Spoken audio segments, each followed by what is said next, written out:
Welcome back. This is Mad About Markets, and today we've been speaking about the potential of green energy and India's adoption of green energy, specifically hydrogen, and what that could do to realize it would make it look so beautiful, right? There would be a factory, there would be greens around, clean water, renewable energy, only if this was true.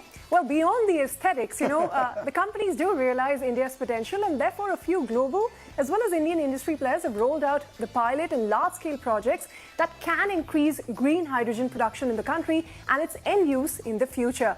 Take, for instance, Reliance Industries, which plans to invest about 600 billion rupees to build a 5,000-acre green energy complex in Gujarat, which will house an electrolyzer plant to produce green hydrogen.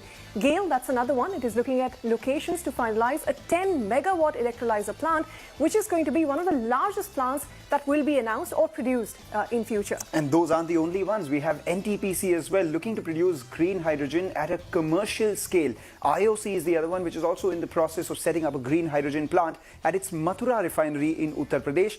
L&T and JSW as well have plans in this space. For L&T, the plans are to invest anywhere between 10 to 15 billion rupees on their green initiatives, which includes setting up a green hydrogen plant at their Hazira complex. And JSW Energy, on the other hand, is targeting 20 gigawatts of power generation capacity by 2030, and 85% of this capacity would come via renewable energy. And of course, we have been speaking to Ohmium, which too has set the first electrolyzer plant in the country.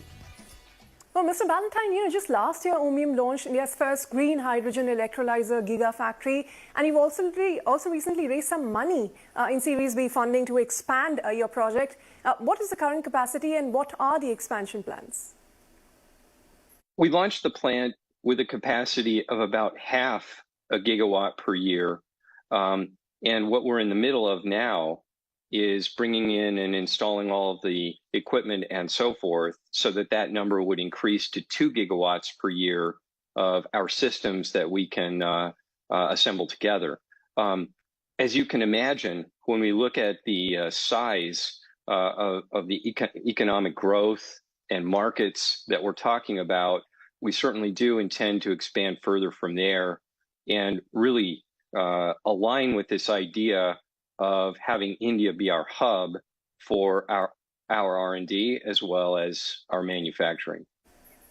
But Hemant, we go back to the concerns about uncertainty in demand and the kind of investments that one has to make. But just wanted to understand, is there enough certainty in demand for producers who are actually looking to set up plants, etc., or will that continue to be a bit of a constraint?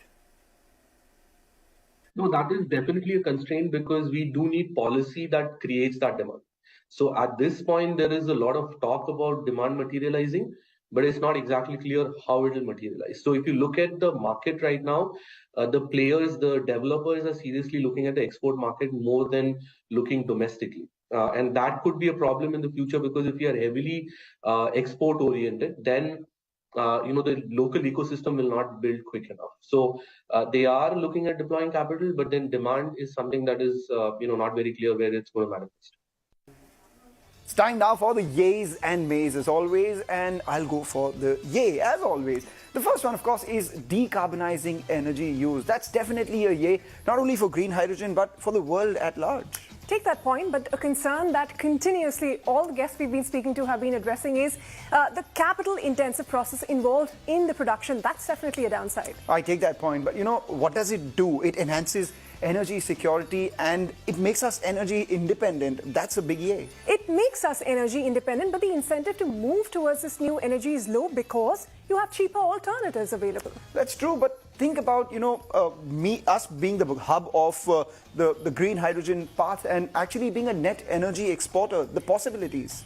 We would be, but what we first need, and again, something that guests here have been highlighting, is certainty in the policy framework. We can't really discount that. And what if we accelerate the renewable energy adoption by the incentives that are coming by? I take your point, Manglam, but the fact is that there is very little research and development that has gone into this industry because it's relatively new, and there's also no clarity on taxation of green hydrogen. Some of these are really big concerns for the industry. These are big concerns, and I take your points as well, Ritu. The incentives which are there right now, but there is a lot of uncertainty with regards to demand and the capital-intensive process that it is. So let's talk about this to Mr. Rao as well. Mr. Rao, what exactly is the opportunity cost of transitioning to green hydrogen? There is a huge amount of opportunity in reducing our import bill. Initially, we may say that the green hydrogen can be blended by converting into either ethanol or methanol by carbon dioxide capture and usage. Similarly, hydrogen can be blended with other fuels.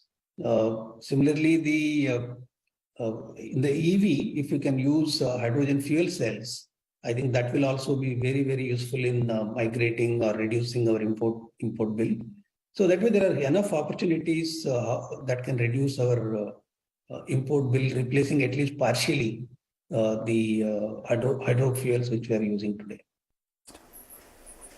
Well, that brings us to the bigger question, and that is, can India's green future be built on hydrogen? We will start with you, Mr. Rao, followed by Arne. Go first, Mr. Rao. No, there is no way we can avoid hydrogen. Hydrogen is the fuel of the future because it is not only can be produced in the most efficient manner in future, and it will not emit any carbon. Therefore, in my view, if the world has to achieve zero carbon neutrality and eliminate carbon emission, I think hydrogen is the future. That I think we need to take all steps that are necessary that will make us really hydrogen economy.